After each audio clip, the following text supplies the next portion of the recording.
ఉన్నది ప్రతి వారిని వినుమా విశ్వసించుమా.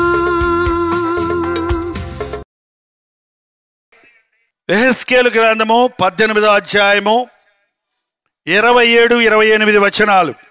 మరియు దుష్టుడు తాను చేయుచు వచ్చిన దుష్టత్వము నుండి మరలి నీతి న్యాయములను జరిగించిన ఎడల తన ప్రాణమును రక్షించుకొనును.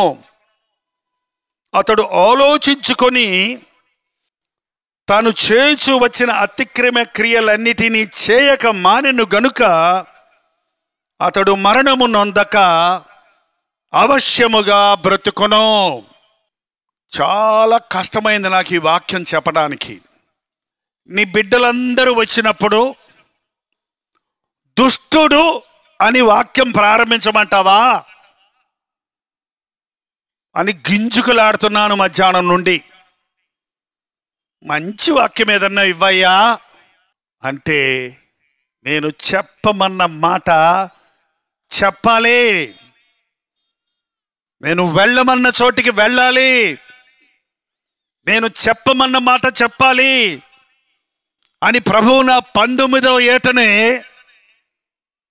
నాకు ఆజ్ఞాపించాడు. అప్పటి నుండి ఇప్పటి వరకు నాకు ఇష్టం లేని స్థలాలకు పంపిస్తాడు దేవుడు, నాకు ఇష్టం లేని విషయాలు చేయిస్తాడు ప్రభు. ఆయన చెప్పమన్న మాటే చెబితే ఆ మాట అద్భుతాలను జరిగిస్తుంది. ఇంతకీ దుష్టులు ఎవరు? దేవుని బిడ్డలు దుష్టులా? దుష్టుడు అనే మాటను ఒక తిట్టుగా ఎంచుతాం మన దేశంలో. ఇంగ్లీష్లో వికెడ్ అంటే evil, morally wrong, immoral, corrupt, bad, ungodly, unholy అని ఎన్నో మాటలు ఉన్నాయి. దుష్టుడంటే ఎవరట? నీతి లేనివాడు, తప్పు చేయువాడు, అపవిత్రుడు, చెడిపోయినవాడు, భక్తి లేనివాడు, పరిశుద్ధత లేనివాడు అని అనేక అర్థాలు ఉన్నాయి. దుష్టుడు అనే మాట మనకి చల్లదేమో కానీ ఈ మాటలు చూస్తే మనలో అనేకులకి అనునయించుకోవచ్చు. మనుష్యుణ్ణి దేవుడు యథార్థపరుడిగా చేశాడు, కానీ వాడు వివిధమైన తంత్రాలు కల్పించుకున్నాడని బైబిల్ చెప్తుంది. నీతి న్యాయములు కలిగిన దేవుడు తన సారూప్యంలో తన ఆకారంలో మనుషుణ్ణి చేశాడు. అయితే ఆ మనిషి, ఆ ఆది మానవుడైన ఆదాము హవ్వలు దుష్టుడితో స్నేహం పట్టారు. ఎవడా దుష్టుడు? సాతాను, అపవాది, తిరుగుబాటుదారుడు, అబద్ధికుడు, మోసగాడు, అపవిత్రుడు. దేవుని మాట మీరిన ఆదాము హవ్వలు దుష్టుని చేతుల్లో పడిపోయారు. అప్పటి నుండి ఇప్పటి వరకు మనుష్యుడు దేవునిలాగా బ్రతకడానికి బదులు, నీతి న్యాయాలు కలిగి జీవించడానికి బదులు, పరిశుద్ధంగా బ్రతకడానికి బదులు, ప్రేమ కలిగి జీవించడానికి బదులు, కనికరము, జాలి, దయ అనే శ్రేష్టమైన దేవుని గుణగణాలు కలిగి ఉండటానికి బదులు చెడిపోయిన స్వభావము కలిగి ఉన్నారు. దుష్టుడు మరణమునందుటయందు నాకెంత మాత్రము సంతోషము లేదు. దుష్టుడు తాను కూర్చుండి ఆలోచించుకొని నా దోషములేంటి అని గుర్తించి వాటిని విడిచిపెట్టిన ఎడల అతడు రక్షించబడను. ఈ ఆవరణలో ఉన్న వారిని మరణించకూడదని, నిత్య మరణానికి గురి కాకూడదని ఈ ఉజ్జీవ సభలు ఏర్పాటు చేయబడ్డాయి. కొందరు అనుకుంటున్నట్టు ఆర్భాటాల కొరకు కాదు, గొప్పతనం కోసం కాదు, డబ్బులు పోగేసుకోవడానికి కాదు, సరదాగా సంతోషంగా కాలక్షేపం చేయడానికి కాదు. ఈ ఆవరణలో అడుగు పెట్టిన నీవు పరలోక రాజ్యంలో ఉండాలి. భయంకరమైన రెండవ మరణమును తప్పించుకోవాలి. పాపము వలన వచ్చు జీతము మరణము. ఆ పాపానికి ప్రాయశ్చిత్తంగా ప్రభు అయిన యేసుక్రీస్తు తన రక్తాన్ని చిందించాడు. లోక పాపములను మోసుకొని పోవు దేవుని గొర్రెపిల్లగా ఈ లోకములోనికి వచ్చి వర్తమాన భూత భవిష్యత్ కాలములో ఉన్న సకల మానవుల పాపముల కొరకు ఒకేసారి ప్రాయశ్చిత్త బలిగా ప్రాణాన్ని చెల్లించాడు. రక్త ప్రోక్షణ లేకుండా పాప క్షమాపణ జరగదన్న మాట క్రీస్తు యొక్క పవిత్రమైన నిర్దోషము నిష్కలంకమైన రక్తము ద్వారా ప్రాయశ్చిత్తం జరిగింది. పాపానికి విరుగుడు, మరణం మీద జయం, సాతానుని మీద విజయం సంపాదించిన క్రీస్తు నా కౌగిల్లోనికి రండి, నా చేతుల్లోనికి రండి, నా యందు విశ్వాసం ఉంచండి, మీ పాపాలు కడుగుతాను, మీ పాపాలు క్షమిస్తాను, మీకు నిత్య జీవానికి మార్గం చూపిస్తాను, నేనే మార్గము జీవము సత్యమునై ఉన్నానని బ్రతిమలాడుతుంటే, అనేక విధాలుగా ఈ రోజున ఆయన వాక్యం ద్వారా నిన్ను హెచ్చరిస్తూ ఉంటే మనుషుడు గుర్తించటం లేదు, మనుషుడు గ్రహించటం లేదు, తన స్థితిని తాను ఎరగటం లేదు. నేనేమి పాపము చేశాను, నేనేం తప్పు చేశాను అని తప్పు చేసినోడే చెప్పడం చూస్తున్నాం. ఒక్కసారి మనం లోకంలో జరిగే సంగతులను వార్తల్లో వింటే, ఒక న్యూస్ పేపర్ తీసుకొని చదివితే అందులో కనబడేవి ఏంటి చెప్పండి? న్యాయమా, నీత, పరిశుద్ధత, ప్రేమ, జాల. అక్కడ వారిని రేప్ చేశారు, ఇక్కడ వీరిని చంపేశారు, అక్కడ మోసం చేశారు, ఇక్కడ అన్యాయం చేశాడు, అక్కడ యాక్సిడెంట్లో చచ్చారు, ఇక్కడ గొడవలు పెట్టుకొని తలకాయలు బాలగొట్టుకున్నారు, అక్కడ డబ్బులు ఎత్తుకుపోయారు, ఇక్కడ దొంగతనాలు జరుగుతున్నాయి, ఇక్కడ రేప్స్ జరుగుతున్నాయి, మానభంగాలు జరుగుతున్నాయి, అత్యాచారాలు జరుగుతున్నాయి, భార్యను కాల్చేశాడు, భర్త మీద తిరగబడి పొడి చేసింది, అత్త కొడుకు కలిసి కోడల్ని కాల్చేశారు, కిరసనాలు పోసి కట్నం తేలేదని పొమ్మంటున్నారు, ఆడపిల్ల పుట్టిందని చూడటానికి రానంటున్నాడు. ఏంటండి ఈ విషయాలు? ఏంటి? ఆడపిల్ల పుట్టిందంట, ఒక సహోదరి వచ్చి చెప్తుంది, అయ్యా ఆడపిల్ల పుట్టిందని 4 నెలలు అయిపోయిందయ్యా, నా భర్త చూడటానికి రాలేదు, నా అత్తింటి వారు చూడటానికి రాలేదు, నన్ను వద్దే వద్దంటున్నారు. ఏమన్యాయం చేసింది ఆమె?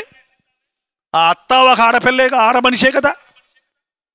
ఏంటంటే అత్తలకి ఆడపిల్ల పుట్టిందంటే కొడుకుని వద్దంటారేంటి? అన్యాయం, దుష్టత్వం.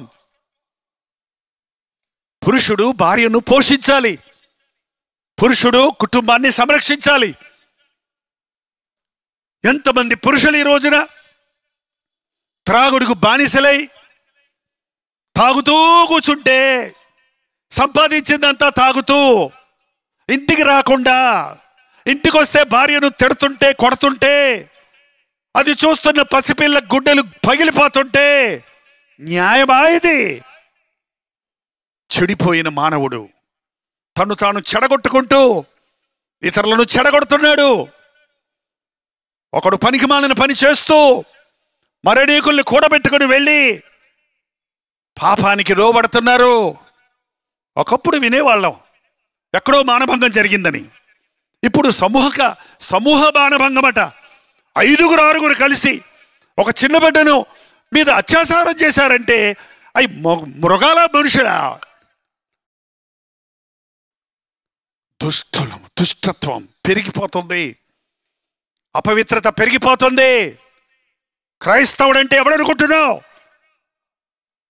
వీటి జోలికి పోనివాడు, ఇటువంటి పరిస్థితిని గురించి పశ్చాత్తాపడి విడిచిపెట్టి పాడైపోయిన లోకంలో పవిత్రంగా జీవించేవాడే క్రైస్తవుడు. ఎవడు పడితే వాడు క్రైస్తవుడు చెప్పుకుంటున్నాడు, ఎవడు పడితే వాడు బోధిస్తున్నానని చెప్పుకుంటున్నాడు. కాబట్టి యేసు ప్రభువు నామం నవ్వుల పాలవుతుంది. కాబట్టి యేసుక్రీస్తులో ఉన్న గొప్పతనాన్ని గుర్తించలేకపోతుంది ఈ లోకం. ఈ రాత్రి దేవుడు చెప్పబట్టున్నాడు, దుష్టుడా నువ్వు మరణమవుతావు నీ దుష్టత్వం విడిచిపెట్టకపోతే. చెప్పకపోతే నీ పని చెప్తానంటున్నాడు నన్ను. ఆనాడు యేసుకేలుకి చెప్పాడు అదే మాట. ఏమన్నాడు చూడండి, 23వ వచనంలో అక్కడే, దుష్టుడు మరణము నొందుట నాకెంత మాత్రమైన సంతోషము కలుగునా, తమ ప్రవర్తన దిద్దుకొని బ్రతుకుటయే నాకు సంతోషము. ఇదే ప్రభువు యెహోవా వాక్కు, ఇది యెహోవా వాక్కు, ఇది ప్రభువుకు దేవుని వాక్కు. ఇది దేవుని వాక్యం ఇలా చెబుతుందని చెప్పాలే కానీ నేను చెప్తున్నాననే మాట పుల్పిట్ మీద వినపడుతుంటే దేవుని స్వరం మనుషులు వినటం లేదు. కల్పనా కథలు కావాలి, కాలక్షేపం కావాలి, తాగుబోతోడిని ఆదరించాలే గాని తాగుడు మానవయ్యా, నువ్వు చేసేది దుష్టత్వం. ఈ రాత్రి ఇక్కడ తాగుబోతులుంటే ఇదే మీకు చివరి రాత్రి అగును గాక. You are not taking it serious. తాగుడు పర్వాలేదు, ఇదేముంది, చిన్న అలవాటే కదా, ఏముంది, చిన్న చిన్న చిన్న చిన్న బలహీనతే కదా. ఎంత చక్కటి పేర్లు పెట్టుకుంటారో పాపానికి. చిన్న బలహీనతే కదా, చిన్న పొరపాటే కదా, చిన్న తప్పే కదా. పాపమేనండి అది.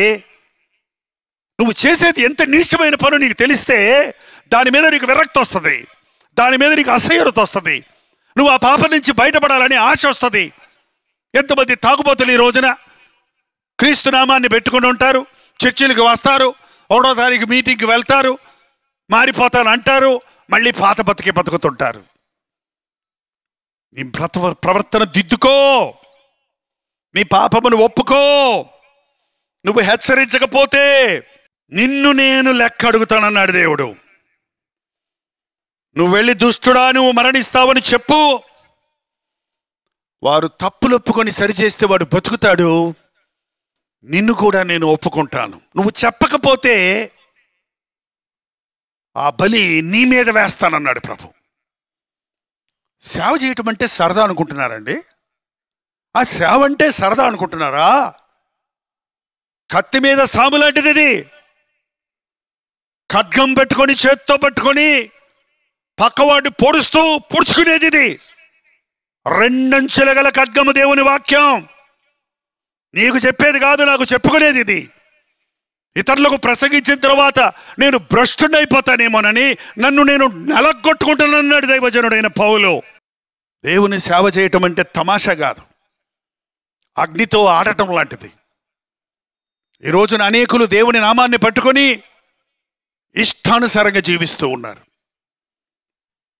ఈ రాత్రి ఇక్కడ ఉన్న ప్రతి ఒక్కరు కూర్చొని ఆలోచించుకోండి. అన్యాయం నాలో ఉందా?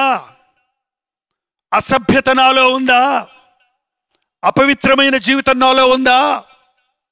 నా భార్యకు నేను అన్యాయం చేస్తున్నానా? నా భర్తను నేను మోసగిస్తున్నానా? నా బిడ్డలు నేను నిర్లక్ష్యంగా పెంచుతున్నానా? త్రాగుడు వంటి దురభ్యాసాలకు నేను బానిసగా ఉన్నానా? లైంగిక పాపాలకు చోటిస్తున్నానా? సెల్ ఫోన్లో పనికిమాలిన బొమ్మలు చూస్తూ మనసంతా పాడు చేసుకుంటున్నానా? జీవితాన్ని నాశనం చేసుకుంటున్నానా అని పరిశీలించుకో. పశ్చాత్తాపడు, అప్పుడు నువ్వు బ్రతుకుతావు, నిరంతరం బ్రతుకుతావు. యేసుప్రభుని నమ్ముకున్నా నమ్ముకోకపోయినా ఈ లోకంలో అందరూ చనిపోవలసిందే. యేసుప్రభుని నమ్ముకుంటే చనిపోరు అనుకోకండి. పాస్టర్ గారులమైన మేము చచ్చిపోతాం, ప్రార్థన చేసేవాడు చచ్చిపోతాడు, చెడ్డోళ్ళు చచ్చిపోతారు, మంచోళ్ళు చచ్చిపోతారు. మరణం అందరికి వస్తుంది, కానీ మరణించిన తరువాత తీర్పు ఉంది. క్రీస్తుని నీవు అంగీకరిస్తే, క్రీస్తు రక్తంలో కడగబడితే, క్రీస్తు యేసునందున్న వారికి ఏ శిక్షా విధి లేదు. నీ పాపముని ఒప్పుకోకపోతే కొందరి పాపములు వారి ముందు నడుస్తున్నాయి, కొందరి పాపములు న్యాయ తీర్పుకు వారి వెనక నడుస్తున్నాయి. నువ్వు సింహాసనం మీద నిలబడ్డప్పుడు నీ పాపాలే నీకు వ్యతిరేకంగా సాక్ష్యం చెప్తాయి. దేహముతో జరిగించిన ప్రతి దాని కొరకు దేవునికి లెక్క చెప్పాలి.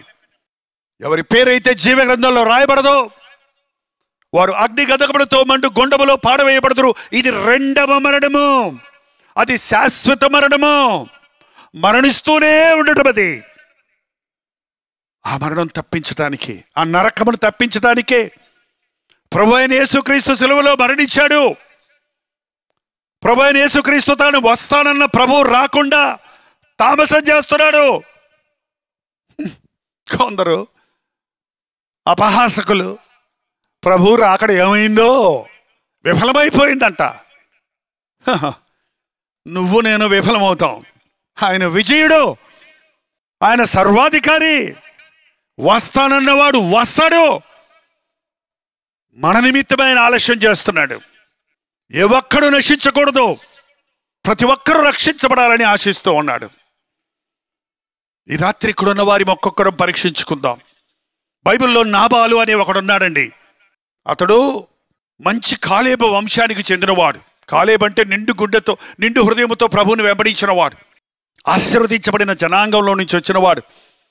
బయలుదేరిన ఇశ్రాయేలు జనాంగంలో కాలేబు యెహోషువలు మాత్రమే కానానులో ప్రవేశించారు, ఐగుప్తు నుండి బయలుదేరిన వారిలో. అటువంటి వంశంలో నుంచి వచ్చాడు ఆయన. మిగుల ఆస్తి గలవాడు, చాలా డబ్బుంది. ఎందుకంటే పితరుల ద్వారా ఆశీర్వదించబడినప్పుడు ఆస్తిపాస్తులు ఉన్నాయి. అతనికి అందమైన రూపసి అయిన సుగుణవతి అయిన అబీగయేల్ అనే భార్య ఉంది, చక్కటి భార్య ఉంది. ఇంకేం తెగులు చెప్పండి వాడికి. ఇంతకంటే గట్టిగా తిట్టాలనిపిస్తలేదు. మంచి వంశంలో పుట్టాడు, మంచి భార్యనిచ్చాడు, ఆస్తి ఉంది, ఆరోగ్యం ఉంది. ఇంకేం రోగం ఆయనకి?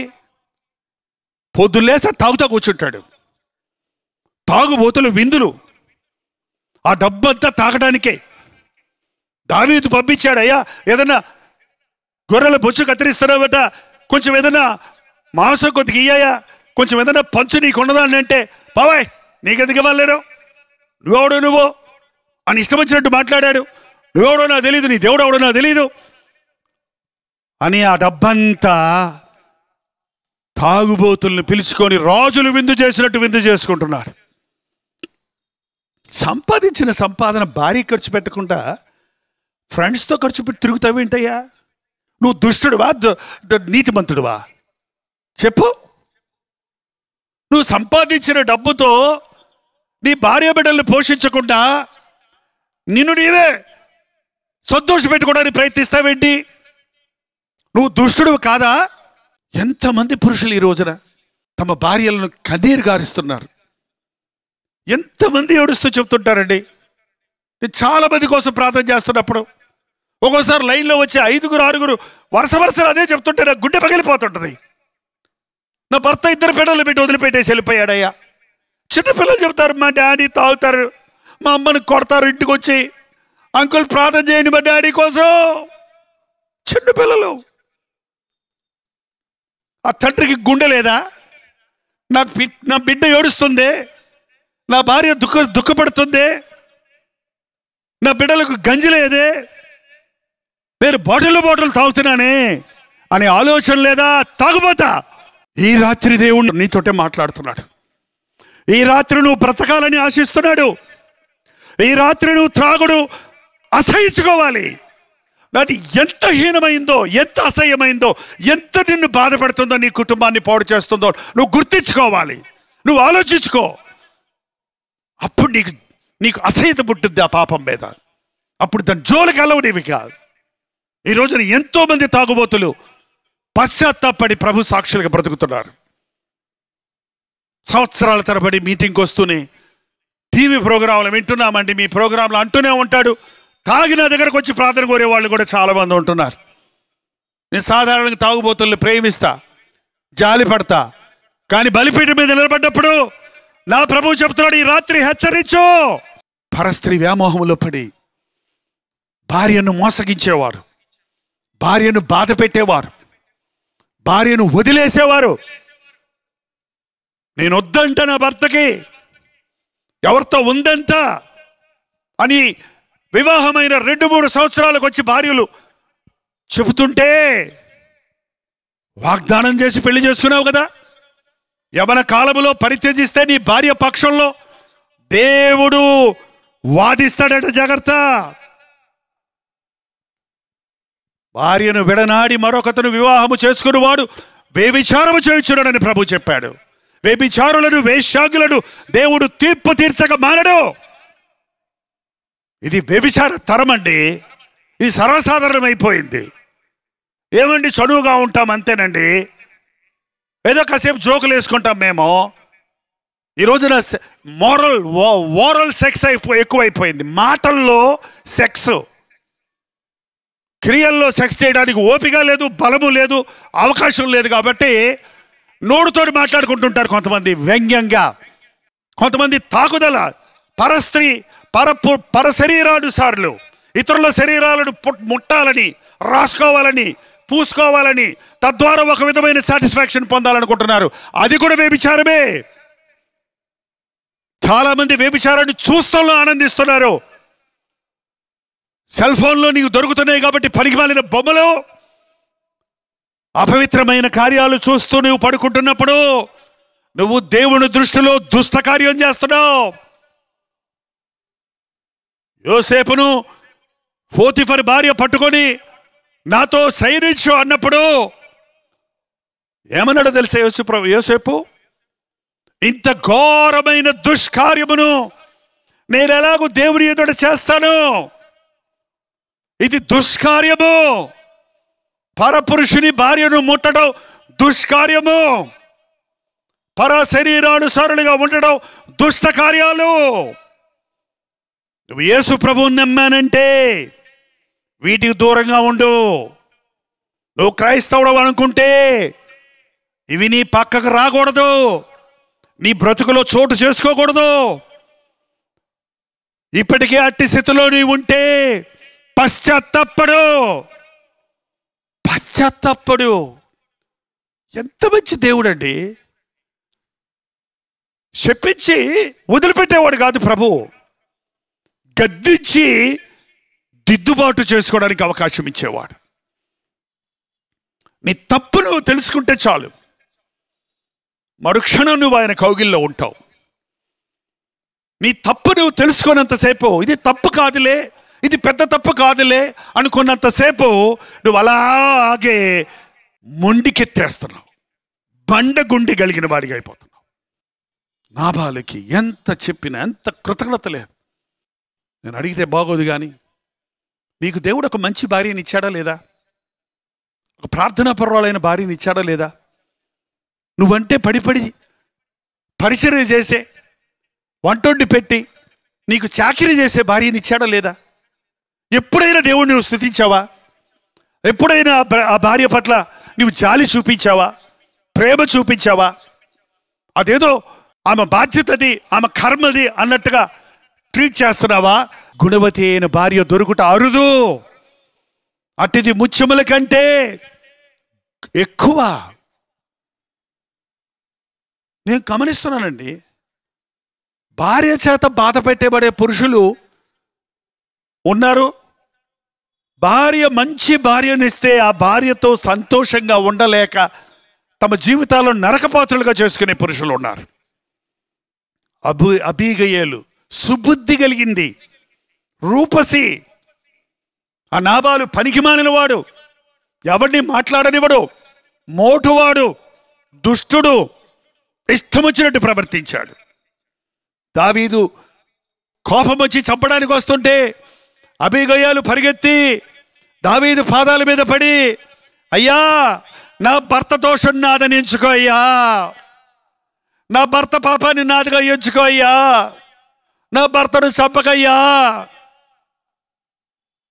ఈనాడు అనేక మంది సహోదరీలు, యేసు ప్రభు ప్రేమను ఎరిగిన సహోదరీలు తమ యజమాని కోసం ఇలా కన్నీటితో ప్రార్థిస్తున్నారన్న సంగతి మీకు తెలుసా? నువ్వు ఈరోజు బతికున్నావంటే అది నీ భార్య కన్నీటి ప్రార్థన వలన. అన్ని వెరుగుదువా? ముసుకేసుకొని ఏడుతున్నావు, ఎప్పుడని తిడుతుంటావే కానీ అసలు నువ్వు బతకడానికే మూలం నీ భార్య అన్న సంగతి నీకు ఎరగటం లేదు. నువ్వు దుష్టుడివి కాదా, మూర్ఖుడివి కాదా, అజ్ఞానివి కాదా? మా నాన్నగారి మారు మనసు కొరకు మా అమ్మగారు 12 సంవత్సరాలు ప్రార్థన చేసింది. తాగుబోతుగా, వ్యభిచారిగా, జూదగాడిగా ఉన్న మా తండ్రి ఆ ప్రార్థన వల్ల మారి ఒక నూతనమైన వ్యక్తిగా మారి భార్య బిడ్డలను ప్రేమించడం మొదలుపెట్టినప్పుడు నేను రక్షించబడటం జరిగింది. నా తండ్రిలో మార్పు చూసి యేసు ప్రభువుని నమ్మాను నేను. లేకపోతే దేవుడు లేడు, దెయ్యం లేడనేవాడు. నేను ఇష్టం వచ్చినట్టు బతకడం, చావటం అంతే అన్న మూర్ఖతలో ఉన్నవాడిని. యేసు ప్రభు మనుషుల్ని మారుస్తాడు, దుష్టుల్ని మారుస్తాడు, వ్యభిచారుల్ని మారుస్తాడు, తాగుబోతుల్ని మారుస్తాడు, పాపులను పరిశుద్ధులుగా చేస్తాడు అన్న సువార్త ప్రపంచమంతా మారుమోగాలి. అంతకు మించిన సువార్త ఏమీ లేదండి. ఇక స్వస్థతలు, అద్భుతాలు, ఆశ్చర్యాలు, ఆత్మనింపుదలలో అనే డైలాగులు వాడుతున్నారే కానీ ట్రాన్స్ఫర్మేషన్, పరిపూర్ణమైన మార్పు, క్రీస్తు ఇచ్చే నూతనత్వం, వాటిని గురించి ప్రకటించడం లేదు. కాబట్టే క్రైస్తవులు భక్తి కలిగిన క్రైస్తవులు అవుతున్నారు కానీ బుద్ధి కలిగిన క్రైస్తవులు అవటం లేదు. ఒక సింహం మారు మనసు పొందిందంట, ప్రార్థన నేర్చుకుందంట. సింహం మారు మనసు పొందలేదు, ప్రార్థన నేర్చుకుందంట. ప్రార్థన నేర్చుకున్నాక నేను మారిపోయాను అందంట. అంతకుముందు వేటాడినప్పుడు మీదపడి వేటాడేదంట. ఇప్పుడు ఏదైనా మాంసం కనపడితే, పశువు జంతువు కనపడితే ఆహారం ఇచ్చిన వందనాలు దేవా అని మా తింటదంట దాన్ని పట్టుకొని. ఈ రోజున భక్తి చూడండి ఎట్టుందో. అప్పు తిరిగేటట్టు ప్రార్థన చేయండి అని అడుగుతారు నాకు కొంతమంది వచ్చి. పక్కోళ్ళు చచ్చేటట్టు ప్రార్థన చేయండి అని అడుగుతారు కొంతమంది వచ్చి. ఇదేం భక్తి అయ్యా? ఇదేం భక్తి? అబీగయలు ఎంత ప్రార్థన చేసినా నాబాలు కోమలోకి వెళ్ళిపోయాడు. 10 రోజులు ఆమె జ్ఞానం కలిగి చెప్పకుండా ఆగింది. ఆ కోమలో ఉన్నప్పుడు ఎవరైనా సరే కోమలో ఉన్నారంటే వారికి ఒక అవకాశం దొరికింది. ఆ కోమలో ఉన్నవారు ఈ ప్రపంచంతో కట్ అవుతారు, మరో ప్రపంచంతో కనెక్ట్ అవుతారు. ఆ సమయంలోనైనా వారు పశ్చాత్తాపడడానికి, గ్రహించుకోవడానికి అవకాశం ఉంది. కానీ నాబాలు దుష్టుడు. అయ్యా ఇది సంగతి అని చెప్పినప్పుడు పశ్చాత్తాపడలేదు, గుండె పగిలి చచ్చాడంట. గుండె పగిలి చచ్చాడు. అధికముగా దుర్మార్గపు పనులు చేయకు, నీ కాలమునకు ముందే నీవేళ చావలను. ఒకే ఒక జీవితం మానవుడికి ఇచ్చాడండి దేవుడు. మరల జన్మాలు లేవు, అది త్వరగా గతించిపోతుంది. ఈ జీవితంలో నీవు చేసే నిర్ణయాలు, ఈ జీవితంలో నీవు జీవించే జీవితం, ఈ జీవితంలో నీవు నీ పాపముల నుండి విడిపించగలిగిన క్రీస్తును నమ్ముకుంటే, నీ హృదయాన్ని శుద్ధి చేసుకుంటే నువ్వు ధన్యుడవు. నరకంలోకి వెళ్ళాక మారు మనసు పొందుదామని ఏడ్చినా, పాపాలు ఒప్పుకున్నా, పశ్చాత్తాపడినా అక్కడ ఏడ్పు పళ్ళు కొరుకుటే కానీ రక్షణ మార్గం లేదుగా, రక్షించబడడానికి అవకాశం లేదిక. ఇదే అనుకూలమైన సమయము, ఇదే రక్షణ దినము. ఈ రాత్రి నీ మనస్సాక్షి నీ మీద దోషారోపణ చేస్తుంటే, ఈ మీటింగులో ఉండగానే నీ తప్పును నువ్వు తెలుసుకొని ఒప్పుకో. నీ తప్పు కొరకు దేవుని సన్నిధిలో పశ్చాత్తాపడు. మన పాపములను మనము ఒప్పుకొనిన ఎడల ఆయన నమ్మదగిన వాడు, నీతిమంతుడు కనుక మన సకల దుర్నీతి నుండి మనల్ని ఆయన పవిత్రులుగా చేస్తాడు. దుష్టులు పురుషులే కాదండి, స్త్రీలలో కూడా దుష్టులు అంటున్నారు. యెజబెల్ అనే దుష్టురాలు ఉంది బైబిల్లో. ఇశ్రాయేలు రాజు భార్యగా ఒక అన్యురాలైనప్పటికీ రాణి అవటానికి అవకాశం దొరికింది. కానీ మోసగత్తెగా, వ్యభిచారిగా, పరపురుషుల్ని ఆకర్షించాలనే మనసు కలిగిందిగా, రాజ్యాన్ని చిందరవందర చేయడానికి ప్రయత్నించింది. నాబోతు పొలం ఇవ్వనన్నాడని నేను ఇప్పిస్తానని చెప్పి అతన్ని చంపించి ఆ పొలం తీసేసుకుంది. ఎంత దుష్టకార్యాలండి వాళ్ళ. ఆస్తి కొరకు చంపేస్తారండి మనుషుల్ని. డబ్బు కొరకు చంపుతావా? కన్న తల్లిని చంపుకునే దుర్మార్గులు ఉన్నారు. భర్తను తన అపవిత్రత బయటపడకుండా ఉండటానికి కప్పెట్టిన భార్యలు ఉన్నారు. మనుష్యుడు మృగం కంటే నీచంగా, క్రూర మృగాల కంటే అన్యాయంగా బ్రతికే బ్రతుకులోనికి దిగజారిపోవటం చూస్తున్నాం. కారణం ఈ లోకాధికారి అయిన సాతాను, ఎవరిని మింగుదునా అని గర్జించు సింహంలో తిరుగుచున్న సాతాను, దేవునికి నిన్ను దూరం చేయాలని, తనతో పాటు అగ్నిగంధకములతో మండు గుండములో పాడవేయాలని నీ వెంటబడుతున్నాడు. నువ్వు క్రీస్తు పక్షంలో ఉంటే, ప్రభువుకు నువ్వు సమీపంగా ఉంటే, ఆయన హత్తుకుంటే, అపవాదిని ఎదిరించు. అప్పుడు వాడు నీ వద్ద నుండి పారిపోతాడని బైబిల్ చెప్తుంది. నువ్వు కూర్చొని ఆలోచించుకో. నీలో అన్యాయం ఉందా? మోసం ఉందా? వ్యభిచారం ఉందా? దొంగ బుద్ధి ఉందా? దొంగ బుద్ధి, దొంగలు ఇంట్లోనే దొంగలండి. ఇంటి దొంగని ఈశ్వరుడైన పట్టలేరంట. ఇంటి దొంగలు. నీది కాని దానిని చెప్పకుండా అడగకుండా తీసుకుంటే, అది ఏదైనా, అది 5 పైసలైనా, అదొక చీర అయినా, ఒక చొక్కా అయినా, ఒక గరిటైనా, ఒక స్పూన్ అయినా, అది దొంగతనమే. ట్రైన్లో టికెట్ కొనుక్కోకుండా ట్రైన్ ఎక్కి దిగేసి హల్లెలూయా దేవునికి స్తోత్రం అందంట ఆమె.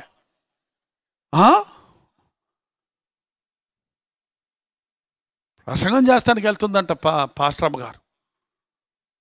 అందరూ విశ్వాసులు వచ్చారు. ట్రైన్ దిగాక ప్రయాణం ఎలా జరిగిందమ్మా?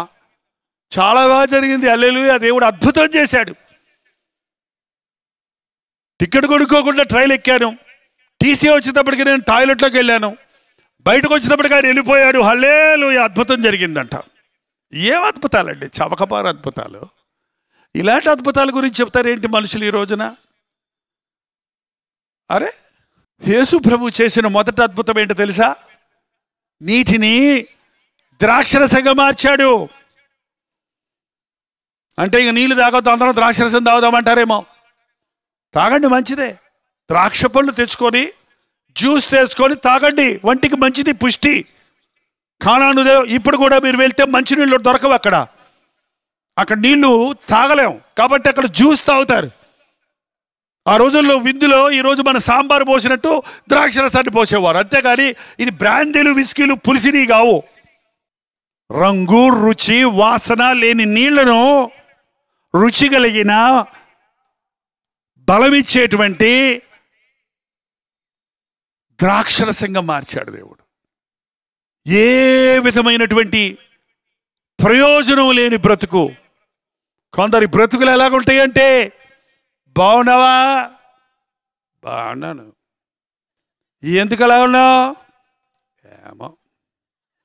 తిన్నావా? తినుంటా. ఉద్యోగం లేదా? ఉంది. బైక్ కొనుక్కున్నామంట? కొనుక్కున్నా, కాలర కొట్టుకున్నామన్నా. ఏంటండి,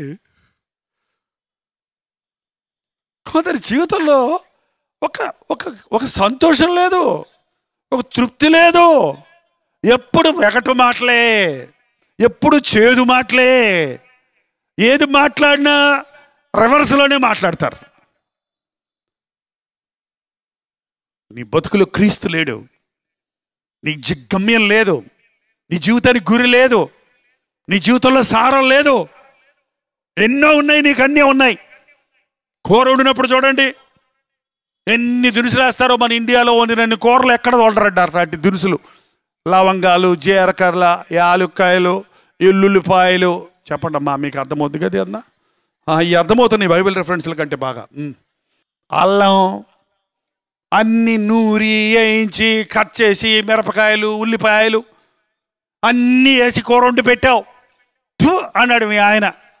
ఏమంటే ఏమీ లేదు అందులో, ఉప్పు వేయలా. ఉప్పు లేకపోతే కుప్పకే అంట తమిళ్లో సామెత ఉంది. ఎన్ని వేసినా ఉప్పు లేకపోతే అందులో ఏమి లేదు, సారం లేదు, తినబుద్ధి అయితే. నీ బ్రతుకులో ఎన్నున్నా, ఇల్లున్నాయి, వాకిళ్ళు ఉన్నాయి, ఉద్యోగాలు ఉన్నాయి, ఆస్తులు ఉన్నాయి, పిల్లలు ఉన్నారు, అది ఉంది, ఇది ఉంది, అది ఉంది, ఇది ఉంది అని ఉన్న యేసు ప్రభు లేడు. యేసు ప్రభు నీ జీవితంలో లేడు కాబట్టి నీ బ్రతుకులో తృప్తి లేదు, సారం లేదు, గురి లేదు, నిరీక్షణ లేదు, ఒక ఉద్దేశం లేదు, ఒక ఆనందం లేదు. ఎందుకు లేదండి ఆనందం? లోకంలో కొంతమంది చూడండి, ఎప్పుడు చూసినా నవ్వుతున్నట్టే ఉంటారు. వాళ్ళు మొహం చూస్తేనే నవ్వుతున్నట్టు, పళ్ళన్నీ 16 పళ్ళు బయటకు పడుతుంటాయి. వాళ్ళు పళ్ళు చూపిస్తారని నవ్వుతున్నారా, నిజంగా సంతోషం వచ్చి నవ్వుతున్నారా? కొంతమంది నవ్వుతారంటే పళ్ళు చూపిస్తారండి, నా పళ్ళు తెల్లగొండయో చూడు. అరే, ఒకడు నవ్వు చుండినను హృదయంలో దుఃఖం ఉండక మానదు. యేసు ప్రభు నీ జీవితంలో లేనప్పుడు ఖాళీగా ఉండదండి నీ గుండె. ప్రభువు లేని చోట సాతాను ఉంటాడు, ప్రభు ఉన్న చోట అపవాది పరిగెడతాడు. ఒక వ్యక్తి తన హృదయాన్ని కడుక్కున్న తర్వాత, ఒక వ్యక్తి 7 దెయ్యాల నుంచి విడిపించబడిన తర్వాత మళ్ళీ పాత దెయ్యాలు వచ్చాయంట. ఎలాగున్నాడో మనోడు చూద్దాము. చాలా కాలం నేను చెప్పినట్టు చేశాడు, నా ఇష్టం వచ్చినట్టు నడిచాడు, తాగాడు, తొందనాలు దొక్కాడు, ఎలా ఉన్నాడని చూసి వచ్చి ఖాళీగా ఉండడం చూసి తనకంటే చెడ్డవైనా మరి 7 దెయ్యాలని అంటబెట్టుకొని వస్తాదంట. ఈ రోజున చాలామంది పరిస్థితులు అలాగే ఉన్నాయండి. ఒకప్పుడు భక్తిగా ఉండి ఇప్పుడు తప్పిపోయిన వాళ్ళు చాలామంది ఉన్నారు. ఒకప్పుడు బైబిల్ని ప్రసంగించి బైబిల్ అంతా ఒట్టిదని చెప్పే బుద్ధిహీనులు ఉన్నారు. ఈ రోజున 7 దెయ్యాలు పట్టాయి నీకు. ఒకప్పుడు ప్రార్థన అంటే పరిగెత్తి ఇవాళ దేవుడు లేడు, దెయ్యలేడు అంటున్నావు. ఎందుకు తెలుసా? నువ్వు కాదది, నీకు పట్టిన దెయ్యం. దేవుడు లేడనేవాడు బుద్ధిహీనుడు. మునుపటి స్థితి కంటే కడపటి స్థితి భయంకరమైపోతుంది. ఇవాళ నామకార్థ స్థితిలోనికి దిగజారిపోయిన క్రైస్తవుల జీవితాలు చూస్తే, పాదరులు అపవిత్రతకు చోటిచ్చారు, పాస్టర్లు కొట్టుకుంటున్నారు, ఆస్తుల తగాదాలు పెట్టుకుంటున్నారు, దేవుని మందిరములో పెత్తనాల కోసం తన్నులాడుకుంటున్నారు అనే మాటలు మనం వింటున్నాం. చూడండి, అయ్యో అయ్యో. దేవునికి చోటు లేని చోట లోక కార్యాలకు చోటు ఉంటుంది. తాను తగ్గించుకునేవాడు హెచ్చించబడతాడు, హెచ్చించుకునేవాడు తగ్గించబడతాడు. తన ప్రాణాన్ని కాపాడుకునేవాడు పోగొట్టుకుంటాడు, ప్రభు నిమిత్తం తన ప్రాణాన్ని పెట్టేవాడు కాపాడుకుంటాడు. యేసు ప్రభు బోధ వినేవారు తమ బ్రతుకులో వ్యత్యాసంగా ఉంటారు, లోకానుసారంగా ఉండరు, లోక పోకడతో పోరు, లోకంలో ఉన్న వారి వల్ల జీవించరు, ఒంటరిగా నిలబడతారు, క్రీస్తుతో పోరాడతారు. ఈ విగ్రహానికి మొక్కకపోతే అగ్నిగుండంలో పడేస్తాం మిమ్మల్ని అంటే, మేము మొక్కమయ్యా, మీ దేవుడు మిమ్మల్ని రక్షించడానికి సమర్థుడా? మా దేవుడు మమ్మల్ని రక్షిస్తాడు. ఒకవేళ రక్షించకపోతే ఈ మంటల్లో బగబగ మండి కాలేకపోతాం, కానీ మా దేవుణ్ణి మేము బాధ పెట్టాం. గొండంలో పడేశారు, కాలిపోయారా? వాళ్ళ వెంట్రుక్కుల కాలేదట, పొగాసరు కూడా వాళ్ళ దగ్గర నుంచి రాలేదు. నన్ను ఘనపరచువారు నేను ఘనపరుస్తా. 30 రోజుల వరకు ఎవరు ఏ దేవుడికి ప్రార్థన చేయకూడదని చట్టం వచ్చింది రాజ్యంలో. దానియేలు యథావిధిగా మేడగదికిలోకి వెళ్ళి తలుపులు తెరిచి రోజుకు 3 మోకాళ్ళుండి ప్రార్థించాడు. సింహాల గోలు వేసేశారు. చచ్చిపోయాడా? తినేసాయా? మింగేసాయా?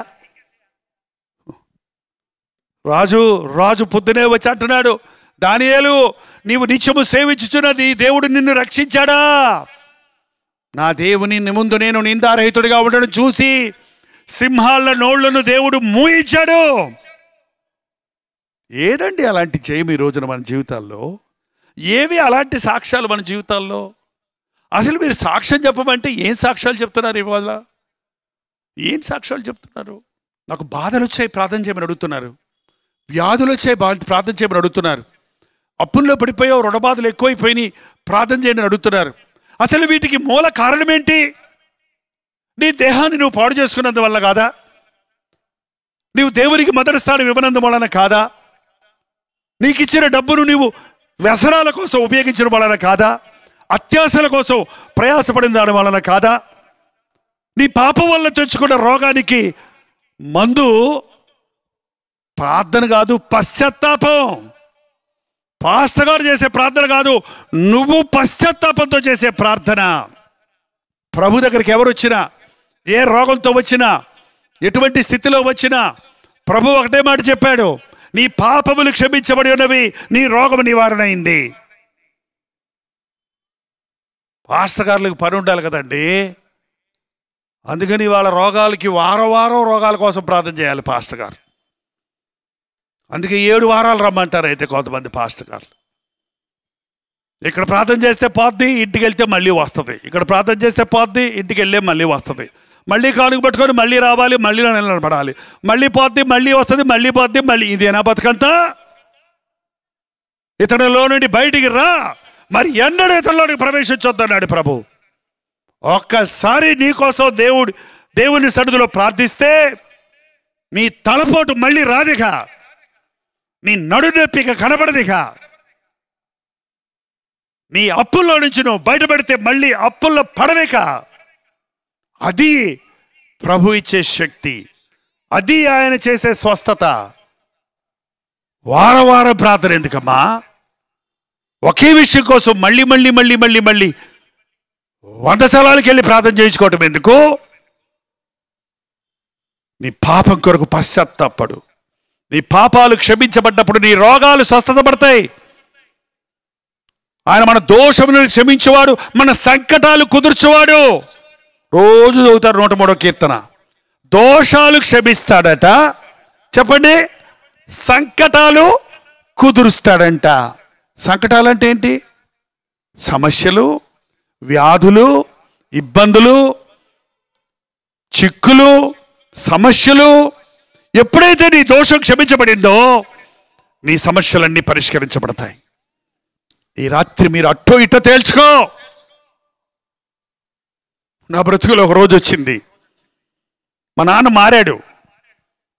యేసుప్రభు ఉన్నాడని అనుకున్నా, కానీ మా నాన్న 40 ఏళ్ళప్పుడు మారాడు. నాకు అప్పుడు 18 ఏళ్లే వయసు. మళ్ళీ ఏమనుకున్నానంటే మా నాన్న తిని తాగి చూసి మారాడు కదా, నేను కూడా తర్వాత మారదాంలే అని మారు మనసును కొన్ని నెలలు వాయిదా వేశా. నన్ను అప్పుడే సన్యాసం పుచ్చుకోమంటావా 18 ఏళ్ళకే అని మా నాన్నతో గొడవ పెట్టుకున్నా. బలవంతంగా చర్చికి తీసుకెళ్తే కూర్చున్నా. ఒకరోజు నేను చర్చిలో కూర్చోనుంటే ఆ పాస్టర్ గారు ప్రసంగం చేస్తూ, ఓ యవనస్తుడా, ఈ రాత్రి నువ్వు మరణిస్తే ఎక్కడికి వెళ్తావు? నా ఎంకే చూపిస్తున్నాడు ఆయన ఏలు. మా నాన్న అంతా చెప్పుంటాడు వెనక్కి, అందుకే ఈయన ఏలు నా వైపు చూపించి చావమంటున్నాడు అని చెప్పి నా తలకాయ కొంచెం పొడుగ్గా ఉంది అందరి మధ్యలోని. నేను కొంచెం కిందకు అలా వంకా. ఆయన అంటున్నాడు, నువ్వు మనుషులు కనబడకుండా దాక్కోగలవు కానీ దేవుని కనబడకుండా దాక్కోగలవా? అలా కోపం వచ్చేస్తుంది నాకు. ఏం చేయమంటావు అనుకున్నా, మనసులో అనుకున్నా. ఏం చేయమంటావు అనుకున్నా. ఏం చేయమంటావు అనుకుంటున్నావా? నవ్వుతారేంటండి? దేవుడు తన ద్వారా నాతో మాట్లాడుతున్నాడు. ఆ రాత్రే నా చివరి రాత్రి సాతానుతో. ఆ రాత్రి నన్ను ప్రభు దర్శించాలని ఆశించాడు. ఇదే అనుకూలమైన సమయము, ఇదే రక్షణ దినము. ఈరోజే దేవుడితో అటో ఇటో తెలుసుకో. ఆ రోజు చర్చ అయిపోయాక అందరూ వెళ్ళిపోయారు. నేను తేల్చుకోవాలని ఉండిపోయా. నిజంగా దేవుడు అయితే మార్చుకోయా, నాకు మాత్రం మారాలనే ఉంది, సినిమాలు మానాలనే ఉంది, స్నేహితుల్ని వదిలిపెట్టాలనే ఉంది. నువ్వు కనబడైతే మార్చుకోలేను, నేనేం తప్పులు చేశాను, నేనేం తప్పులు చేసుకుంటే క్షమించుకో. నాకు ప్రార్థన రాదు అప్పటికి, అసలు క్రైస్తవ కుటుంబం కాదు మాది, చర్చిలకి వెళ్ళేవాడిని కాదు, అప్పుడే 3 నెలల నుంచి వెళ్తున్నాం. కాబట్టి తప్పులు చేస్తే క్షమించుకో, పాపాలు చేస్తే క్షమించుకో అని ఒకలాగా చేస్తా ఉన్నాను ప్రార్థన. అయినా నేనేం తప్పులు చేశాను? నేను ఇంకా ఏం తప్పుల్లో చేయలేదే, పెద్ద పెద్ద పాపాలు ఏం చేయలేదే, వ్యభిచారాలన్నీ చేయలేదే, సెల్ ఫోన్లన్నీ లేవు మాకు అప్పుడు. సినిమాలు ఒకటే నా పాపం, పెద్ద పాపం, దానికి అడిక్ట్. అవి లేకపోతే ఉండలేను. 2 ఆట సినిమా చూసి వచ్చాక ఇంటికి వస్తే నిద్ర పట్టక మళ్ళీ సినిమాల రోడ్డుకి వెళ్ళేవాడిని. కాకినాడలో 8 సినిమాలు ఉంటాయి ఒకే రోడ్లో. ఆ రోడ్లో మనం మళ్ళీ తిరిగేది, ఆ వాల్ పోస్టర్లన్నీ కాసేపు చూసుకునేది, అదే సినిమా అనుకొని. అంత పిచ్చి పిచ్చి కుక్కలాగా తిరిగేవాడిని. ఏంటంటే సినిమా మంచి పాటలు వినకూడదు, సినిమాలు చూడకుండా మారు మనసు పొందేటట్టుంటే పొందుతానన్నాను. అరే మారు మనసు పొందాలంటే మొత్తం పాపాన్ని వదిలిపెట్టేయాలి, సినిమా పాటలు వినకూడదు, సినిమాలు చూడకూడదంటే అట్టయితే నాకు అప్పుడే కాదు, నేను కూడా 40 ఏళ్ళకి మారుతానులే అనుకుంటున్న వాడిని ఆ రాత్రి ప్రభు హెచ్చరించిన రోజు, సరే చూద్దాం, మార్చుకుంటే మార్చుకో. కొద్దిసేపు ప్రార్థన చేసుకున్నా, బైబిల్ తీశాను. ఉపేద్య గ్రంథంలో ఒక మాట మీద నాకు కన్నుపడింది. నిన్ను చూడగా నీవు బొత్తిగా చెడిపోయి ఉంటివి. కరెక్ట్గా వచనమే కళ్ళ ముందుకు వచ్చింది. నిన్ను చూడగా నీవు బొత్తిగా చెడిపోయి ఉంటివి. అమ్మయ్యా, బాలే వచ్చింది రాన. బైబిల్ మూసేసి వెళ్ళిపోతున్నా. అక్కడున్న పాస్టర్ గారు అడిగారు, ప్రభు మాట్లాడా? మాట్లాడాడండి. ఏమంటాడైనా? బొత్తిగా చెడిపోయినట్టండి, ఇక చెడిపోయిన అలాగే చెడిపోతాను, వెళ్ళిపోతున్నాను. బుద్ధి లేనాడా అన్నాడు ఆయన. కోపం వచ్చింది నాకు కొంచెం. నువ్వు డాక్టర్ గారి దగ్గరికి వెళ్తావు, నీకు క్యాన్సర్ ఉంది అంటాడు. క్యాన్సర్ ఉందండి, థ్యాంక్స్ అండి, చచ్చిపోతాను, వెళ్ళిపోతాను అంటావా? క్యాన్సరా? ఏం చేయమంటారు? ఎలా బాగవుద్ది? ఎప్పుడు అడ్మిట్ అవ్వాలా? హాస్పిటల్లో స్కానింగ్ తీయాలా? కీమోథెరపీ చేయాలా? ఎంత డబ్బులు అవుతాయి? డాక్టర్ గారు బతికించండి అంటావా లేదా? ముందు దేవుడు నీ స్థితి నీకు చూపించాడు, డయాగ్నోస్ చేశాడు. అవునయ్యా నేను చెడిపోయాను అని నీవు తప్పులు ఒప్పుకో, మళ్ళీ వెళ్ళి ప్రార్థన చేయి. ఆయన ఒక యవనస్తుడే పాస్టర్ గారు, అప్పుడు నాకంటే ఒక 10 ఏళ్ళు పెద్ద. నేను అన్నాను, రేపు చేస్తానులేండి, రాత్రి అయిపోయింది, నిద్ర వస్తుంది అన్నాను. తమ్ముడా, ఇదే అనుకూలమైన సమయం, ఇదే రక్షణ దినం, రేపు కాదు. నిద్ర వస్తే కళ్ళు తెరుచుకో, ప్రార్థన చేసుకో. నిద్ర వస్తే నడుస్తూ ప్రార్థన చేయి. కానీ ఈరోజు ప్రభు మాట్లాడేదాకా వెళ్ళొద్దు అని ఒక మంచి సలహా ఇచ్చాడు ఆయన.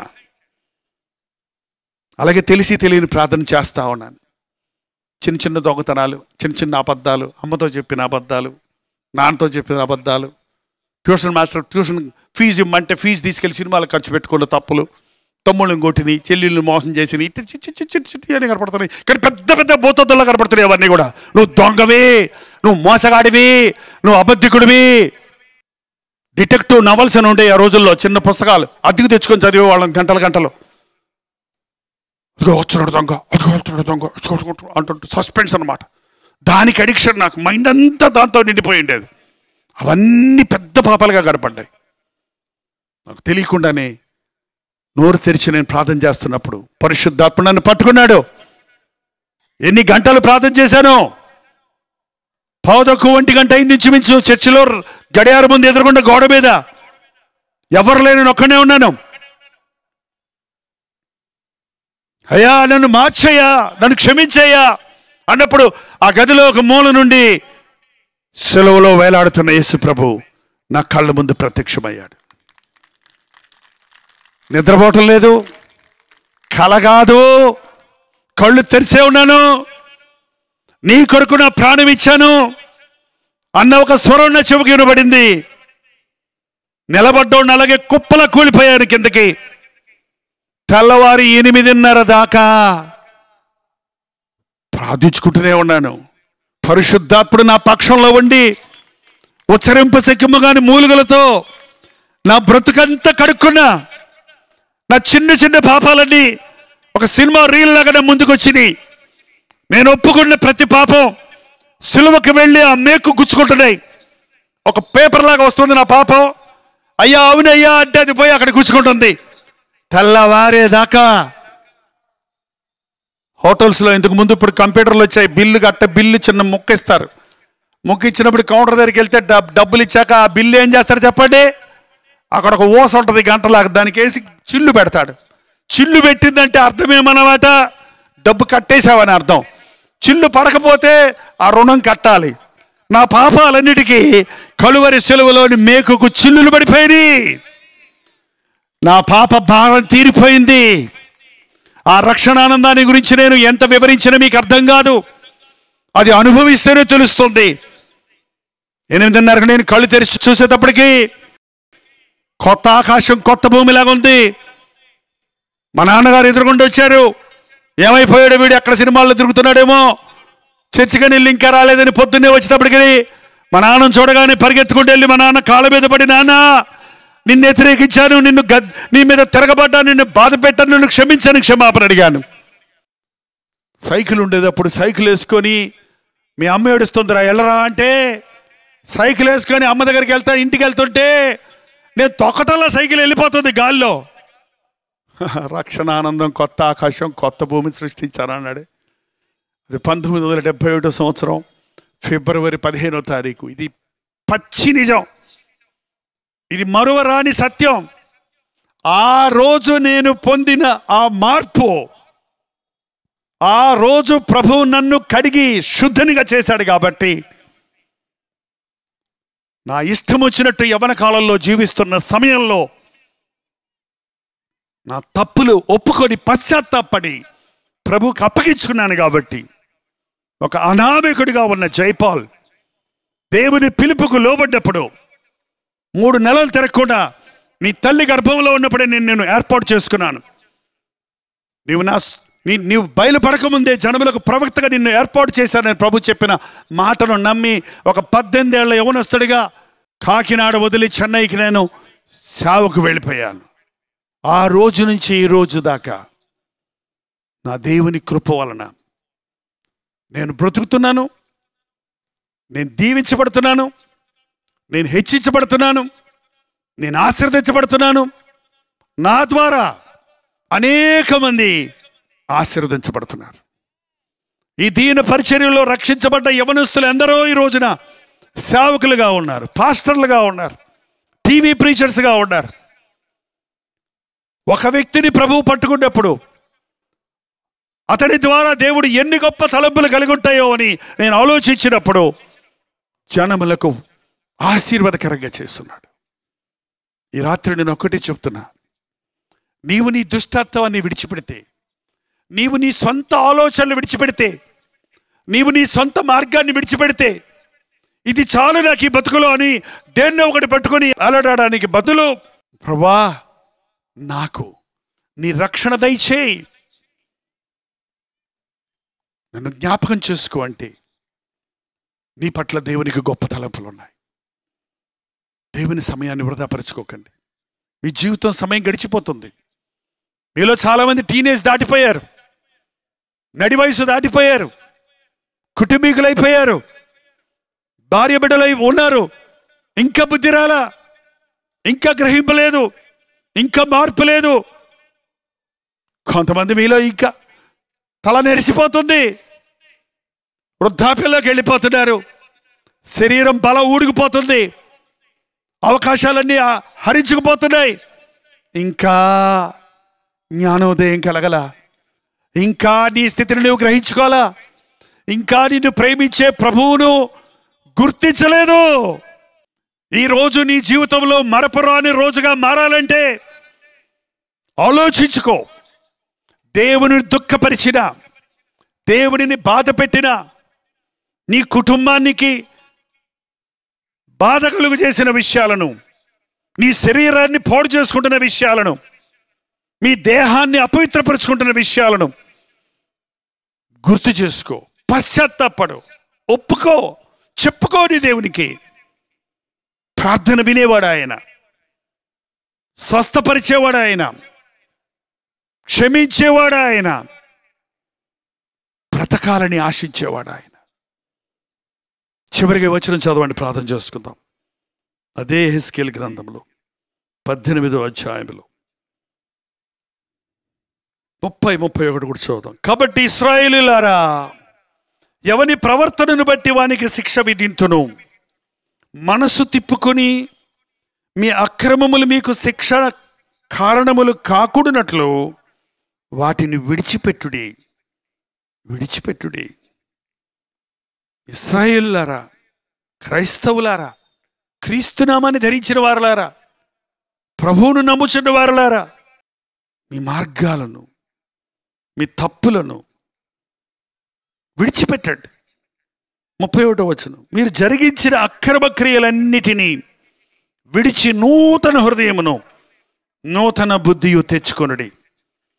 ఇశ్రాయేలులారా, మీరెందుకు మరణము నొందుదురు? ఇదే యెహోవా, ఇదే ప్రభువు యెహోవా వాక్కు. మరణము నొందువాడు మరణము నొందుటను బట్టి నేను సంతోషించువాడను కాను.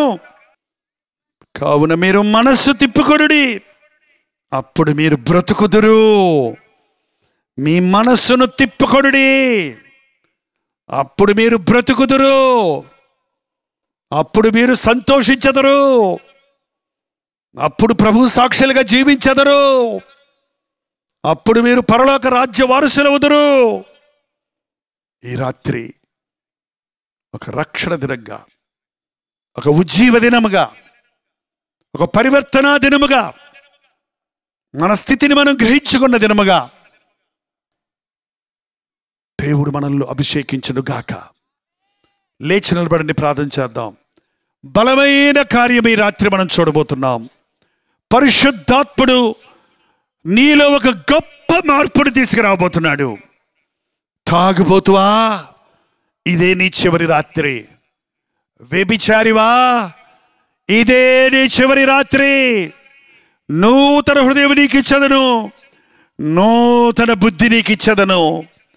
నీవు ప్రేమించిన పాపాన్ని అసహించుకునేటట్టుగా చేస్తానన్నా ప్రభు మాటను నమ్మండి. నీ తప్పు కొరకు పశ్చాత్తాపడు. నీ జీవితం నిష్ప్రయోజనకరంగా ఉంది. కన్న తల్లిదండ్రుల్ని సంతోషపెట్టలేకపోతున్నావు. జీవితంలో ఏది సాధించలేకపోతున్నావు. ఉదయం నుండి సాయంత్రం వరకు నీ ఇష్టం వచ్చిన తిరుగుతున్నావు. యవ్వనుడా, నీ కొరకు గొప్ప తలంపులు ఉన్నాయి నాయనా. నీ కొరకు గొప్ప ఆలోచనలు ఉన్నాయి. ఆ జైపాల్ కోసమే కాదు, నీ కోసం కూడా ఎదురు చూస్తున్నాడు ప్రభు. ఇదే అనుకూలమైన సమయం, ఇదే రక్షణ దినం. జీవితం అంతా వెగటుగా ఉందా? జీవితం అంటే విరక్తిగా ఉందా? జీవితం అంటే నిరుత్సాహంగా ఉందా? డిస్కరేజ్ అయిపోయి ఉన్నావా? కృంగిపోయి ఉన్నావా? విసిగిపోయి ఉన్నావా? చచ్చిపోదామనుకుంటున్నావా? అయ్యో, నువ్వు చనిపోవటం దేవునికి ఇష్టం కాదు. నువ్వు మరణించడం ఆయన చిత్తం కాదు. నీ మనసు మార్చుకొని బ్రతకాలి. ప్రభువు సాక్షిగా బ్రతకాలి. పరిశుద్ధుడిగా బ్రతకాలి. గురి కలిగిన బ్రతుకు బ్రతకాలని దేవుడు ఆశిస్తున్నాడు. దుష్టుడు నిన్ను పట్టి పీడిస్తున్నాడు.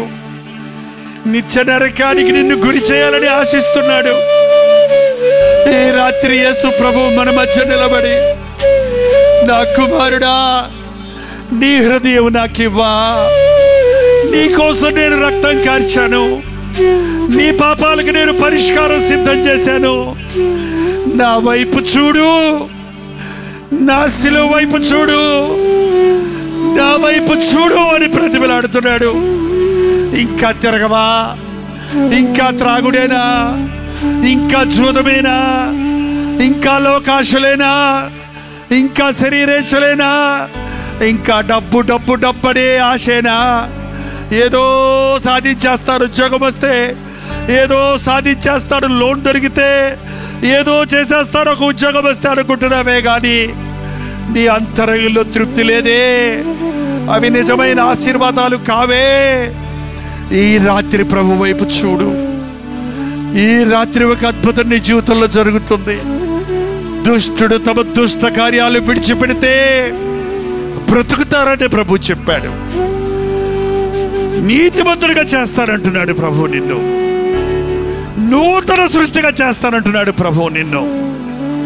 నీ అలవాట్లు, నీ దురభ్యాసాలు, నీ దురాలోచనలు, నీ బలహీనతల్ని ఆయన నూతనమైన సారూప్యంగా మార్చడానికి, నీ బలహీనతను బలంగా చేయడానికి, నీ దరిద్రతను ధనవంతుడిగా చేయడానికి యేసు ప్రభు మన కొరకు పరలోకం నుండి దిగి వచ్చాడు.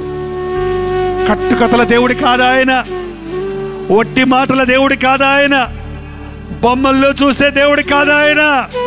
ఉన్నవాడను అన్నవాడు, నిన్న నేడు నిరంతరము ఏకరీతిగా ఉన్నవాడు, నిన్నెరిగినవాడు, నీ హృదయాన్ని ఎరిగినవాడు, నీ కోసమే, కేవలము నీ కోసమే కలువరి శిలువలో ప్రాణమిచ్చినవాడు. నిన్ను ప్రేమించిన ప్రభు వైపు నువ్వు చూడవా? నీ కొరకు చనిపోయిన ప్రభు వైపు నీవు చూచి విశ్వసించవా? నీ పాపముల కొరకు ప్రాయశ్చిత్తం చేశాడు. ఇంతవరకు నీవెన్ని పాపాలు చేశావో, ఎంతగా నిన్ను నీవు నాశనం చేసుకున్నావో, ఎంతగా నీవు తిరుగుబాటు చేశావో, ఎంతగా నీ శరీరాన్ని పాడు చేసుకున్నావో పర్వాలేదు. పశ్చాత్తాపడితే నువ్వు పోగొట్టుకున్నవన్నీ తిరిగిస్తానంటున్నాడు. నీకు నూతనమైన జీవితాన్ని ఇస్తానంటున్నాడు. అయ్యా, ప్రభువుకు నీ హృదయం ఇవ్వా. యేసు ప్రభునందు విశ్వాసం ఉంచవా? నువ్వు మరణించకూడదని, నీ జీవితాన్ని నాశనం చేసుకోకూడదని, నువ్వు అర్థాంతరంగా మరణించి నీ నరకంలో కళ్ళు తెరవకూడదని ఈ రాత్రి హెచ్చరించమంటున్నాడు. నిన్ను ప్రేమించిన దేవుడు నిన్ను గద్దిస్తానికి తన సేవకుడిని ఇక్కడ నిలబెట్టాడు. నీ మీద ఆయన కోపం కాదు, నీ మీద ఆయనకి ప్రేమ, నీ మీద ఆయనకి ప్రేమ. నీవు నశించిపోవటం చూడలేక, నీ త్రాగుడిలో నీవు నాశనం అయిపోవటం చూడలేక, నీ కుటుంబాన్ని నువ్వు విచ్ఛిన్నం చేసుకోవడం చూడలేక ఈ రాత్రి హెచ్చరిస్తున్నాడయ్యా. యేసు వైపు తిరగవా? నీ జీవితాన్ని ప్రభువుకి ఇవ్వవా?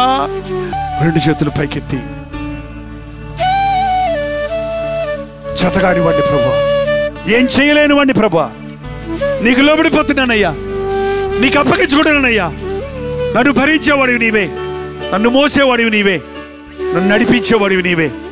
నేను నీ సొత్తు, నేను నీ సొత్తు అయ్యా. నీ ఇష్టమే చేస్తానయ్యా, నీ కోసమే బ్రతుకుతానని నోరారా చెప్పండి యేసయ్యకి. నిన్ను కౌగిలించుకుంటాడు, నీ కన్నీరు తుడుస్తాడు, నీ పాపాలు క్షమిస్తాడు, నీ శరీరాన్ని స్వస్థపరుస్తాడు. నీ జీవితంలో రక్షణానందంతో గంతులు వేస్తూ ఆయన సాక్షిగా జీవించగలుగుతాం. ప్రార్థన చేసుకుందాం. పరిశుద్ధుడా, ప్రేమగల తండ్రి, ఒక్కసారి మమ్మల్ని చూడు నాయన, ఒక్కసారి మమ్మల్ని చూడు నాయన. ఎంతకాలం మా ఇష్టానుసారంగా జీవించి అంతకంతకి చెడిపోయే స్థితిలో ఉంటామయ్యా.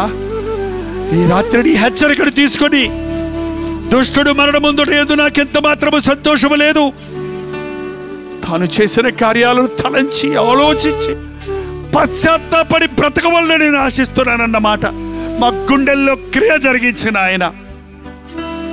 మాలో ఏ లోపాలున్నా, ఏ బలహీనతలున్నా, ఏ పాపాలున్నా, ఏ విషయంలో సాతాను మమ్మల్ని పట్టి పీడిస్తున్నా, ఈ రాత్రి నీ మీద మేము ఆధారపడుతున్నాము గనుక మమ్మల్ని విడిపించము నాయన. పరస్త్రీ వ్యామోహంలో పడి లైంగిక పాపాలకు చోటిచ్చి మానసికంగా కృంగిపోయి అటు భార్య బిడ్డలు సంతోషపెట్టలేక, అతడు తన జీవితాన్ని చక్కబెట్టుకోలేక సతమతమవుతూ పాపపు ఊబిలో చిక్కుకున్న వారిని నాజరేయుడైన యేసుక్రీస్తు నామములో విడుదల చేయుచున్నాము తండ్రి. ప్రార్థించే భార్య ఉన్నప్పటికీ, నాబాలు వలె దుష్టుడిగా, తాగుబోతుగా, భార్య బిడ్డలను వేధించుకుంటున్నా భర్తలు ఇక్కడుంటే ఈ రాత్రి వారిని నూతన సృష్టిగా మార్చయ్యా. ఒక మంచి యజమానిగా చెయ్యయ్యా. నీ స్వభావాన్ని ఇచ్చి ఆ కుటుంబాన్ని కట్టు. గయ్యాలుగా కుటుంబాన్ని విచ్ఛిన్నం చేసుకుంటూ, మూడురాలుగా కుటుంబాన్ని కూలగొట్టుకుంటున్న సహోదరులుంటే ఈ రాత్రి వారి హృదయాలలో క్రియ జరిగించి దీన మనస్సు దయచేసి భర్తతో సమాధానపడి కుటుంబాన్ని కట్టుకోవడానికి సహాయం చేయము.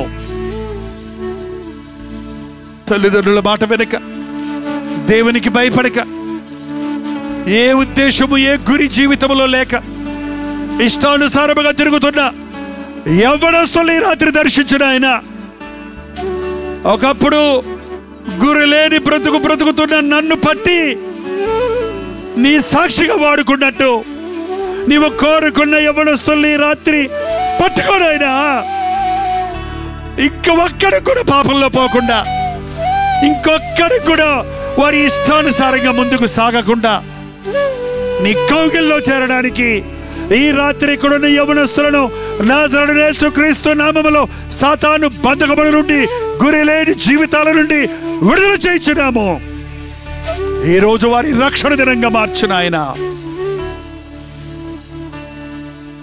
నా బ్రతుకులో యేసు ప్రభు చేసిన మార్పు చూడని సాక్ష్యం ఇచ్చినట్లుగా చేయి తండ్రి.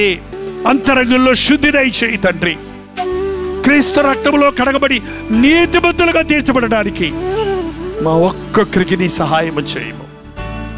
తిరిగి వెళ్ళినప్పటికీ పరిశుద్ధాత్ముడు మమ్మను వెంటాడినట్లుగా, సర్వ సత్యములోనికి నడిపించినట్లుగా ప్రతి ఒక్కరూ ఈ రాత్రి ఒక అద్భుతమైన అనుభవాన్ని పొంది నీ చిత్తమైతే తిరిగి రేపు వచ్చినప్పుడు నీ యందు ఆనందించి నిన్ను స్తుతించినట్లుగా మా ఒక్కొక్కరికి నీ సహాయము చేయమని యేసు క్రీస్తు నామములో అడుగుచున్నాము తండ్రి. మన తండ్రి అయిన దేవుని యొక్క ప్రేమయు, కుమారుడైన క్రీస్తు యొక్క కృపయు, ఆదరణకర్త అయిన పరిశుద్ధాత్మ యొక్క సహవాసమును కూడి వచ్చిన మనందరికీ ఇప్పుడును సదాకాలమును తోడైయుండునుగాక. ఆమేన్, ఆమేన్, ఆమేన్.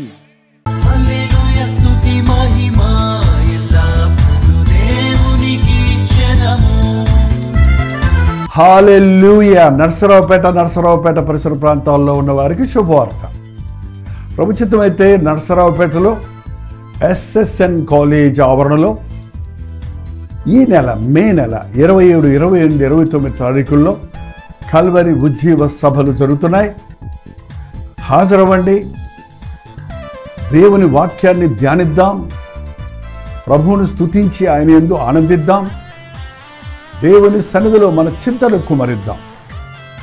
గుర్తుపెట్టుకోండి, ప్రతిరోజు సాయంత్రం 6 గంటలకి నరసరావుపేటలోని SSN కాలేజ్ కాంపౌండ్లో కల్వరి ఉజ్జీవ సభలకు మిమ్మల్ని అందరినీ ఆహ్వానిస్తున్నాం. రండి, దైవాశీర్వాదాలు పొందండి.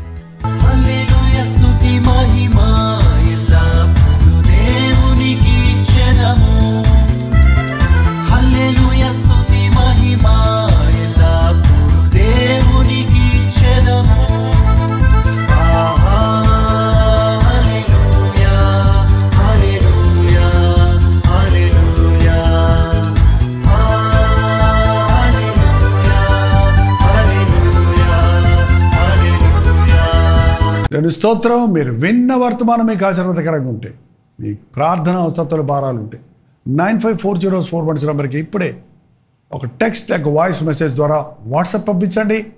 మీ వాట్సాప్లన్నీ పరిశీలించి మేము ప్రార్థిస్తున్నాం. ప్రభు అద్భుతంగా మనకు జవాబులు ఇస్తున్నాం. మీరు ఇతర దేశాల్లో ఉంటే 9100100088 నెంబర్కి మీ ప్రార్థన అవసరాలు పంపించాం. ఉచితమైతే రేపు ఉదయం 7 గంటలకు అనుదిన ధ్యానంలో మళ్ళీ కలుసుకుందాం. అంతవరకు దేవుని మహాకృప మీకు తోడేడు దాకా.